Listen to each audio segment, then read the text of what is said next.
at a high level, if you say what is the goal of Doge, and I think a significant part of the presidency is to restore democracy. This may seem like, well, aren't we in a democracy? Well, if you don't have a feedback loop, okay, we would have to, if you it's all right. So, I tell you, gravitas can be difficult sometimes. If there's not a good feedback loop from the people to the government, and if you have rule of the bureaucrat, or if the bureaucracy is in charge, and then what meaning does democracy actually have? If the people cannot vote and have their will be decided by their elected representatives in the form of the president and the Senate and the House, then we don't live in a democracy, we live in a bureaucracy.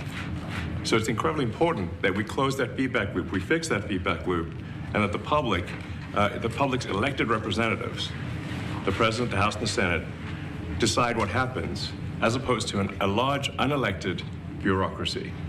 This is not to say that there are good people who are in the federal bureaucracy, but you can't have an autonomous federal bureaucracy. You have to have one that is responsive to the people.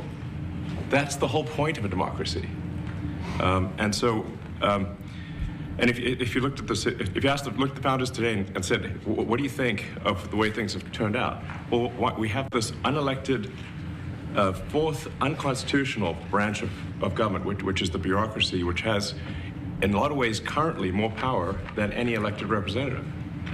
And this is not something that people want, and it does not match the will of the people. So it's just something we've got to fix.